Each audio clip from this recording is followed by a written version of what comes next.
চৈত্র মাসের শুক্লপক্ষের ষষ্ঠী তিথিতে অশোক ষষ্ঠী ব্রত পালন করতে হয়। স্ত্রীলোকেরাই এই ব্রত পালন করে থাকে। ব্রতের দ্রব্য বিধান: অশোক ফুল, মুগ কড়াই, দই। চৈত্র মাসের শুক্লপক্ষের ষষ্ঠী তিথিতে স্ত্রীলোকেরা ষষ্ঠীর পুজো করবে। তারপরে প্রত্যেকে 6টি মুগ কড়াই ও 6টি অশোক ফুলের কুড়ি দই মাখিয়ে খাবে। ওই দিন ভাত খাওয়া নিষেধ। লুচি, পরোটা ইত্যাদি খাওয়ার কোনো বাধা নেই। ফলমূলও খাওয়া যেতে পারে। ব্রতকথা: সে যুগে তপবনে এক মুনি থাকতেন। বনটির চারিদিকে অনেক অশোক গাছ জন্মেছিল। মুনি একদিন সকালে পুজোর ফুল তুলতে তুলতে দেখলেন একটা অশোক গাছের গোড়ায় খুব সুন্দর একটি সদ্যজাত মেয়ে কাঁদছে। মুনি তখনই মেয়েটিকে তুলে নিয়ে তার আশ্রমে ফিরে গেলেন। পরে ধ্যান করে তিনি জানতে পারলেন যে শাপের ফলে হরিণ রূপিণী এক স্ত্রীলোক এই মেয়েটিকে প্রসব করেছে। মুনি মেয়েটিকে খুব যত্নে লালন পালন করতে লাগলেন।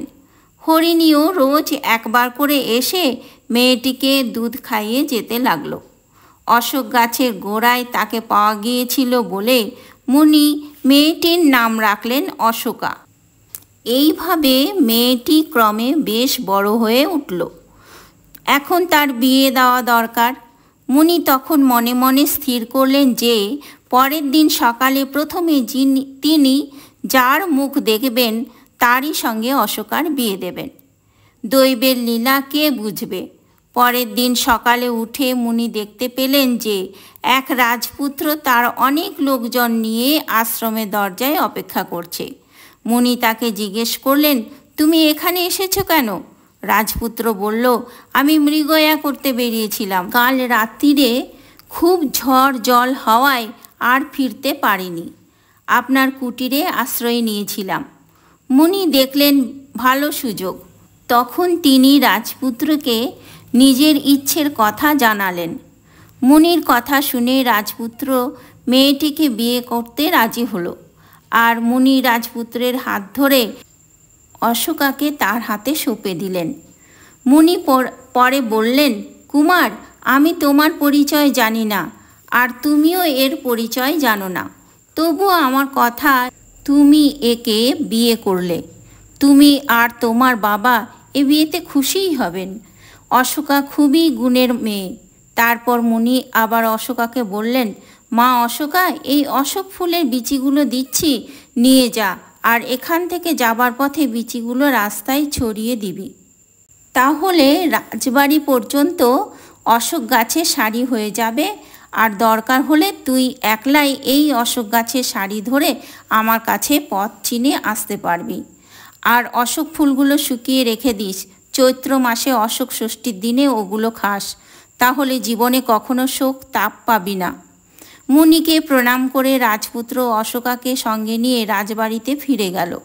রাজা রানী সব শুনে খুশি মনেই ছেলে বউকে বরণ করে ঘরে তুললেন।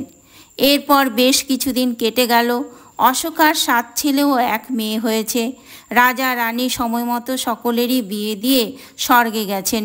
একবার চৈত্র মাসে শুক্লা ষষ্ঠীতে রাজার বাৎসরিক শ্রাদ্ধের তিথি পড়ল। অশোকা বউদের ডেকে বলল, আজ অশোক ষষ্ঠী, আমি আজ ভাত খাবো না। বউয়েরা তখন মুগ কড়াই সেদ্ধ করে দিল। সারাদিন কাজকর্ম করার পর ক্লান্ত হয়ে রাত্রিরে সকলেই ঘুমিয়ে পড়ল।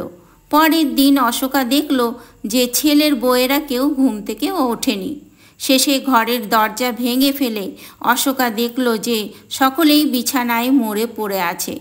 এই অবস্থায় পড়ে অশোকার হঠাৎ মুনির কথা মনে পড়ে গেল। অমনি সে অশোক গাছের সারি ধরে মুনির কাছে গিয়ে হাজির হলো। মুনি অশোকার সব কথা শুনে ধ্যান করে সব কথা জানতে পারলেন। আর অশোকাকে বললেন, বউয়েরা যখন মুগ কড়াই সেদ্ধ করছিল তখন অসাবধানে একটা ধান তার মধ্যে পড়ে গিয়েছিল, আর তাই খাওয়ার জন্যে সেই পাপে এই দুর্দশা হয়েছে তাদের। যাক, তুই এই কমণ্ডলুর জল নিয়ে গিয়ে তাদের গায়ে ছিটিয়ে দে, তাহলেই সকলে বেঁচে উঠবে। অশোক ষষ্ঠীর দিন খুব সাবধানে 6টি অশোক কুড়ি, 6টি মুগ কড়াই দই দিয়ে খেয়ে তবে অন্য জিনিস খাস। মুনির কাছ থেকে কমণ্ডলুর জল নিয়ে এসে অশোকা সবার গায়ে ছিটিয়ে দিতে তারা সকলেই বেঁচে উঠল। তারপর মায়ের মাহাত্ম্য ক্রমে ক্রমে দেশের সর্বত্র ছড়িয়ে পড়ল। ব্রতের ফল, এই ব্রত পালন করলে ছেলেমেয়েরা দীর্ঘজীবী হয়ে থাকে।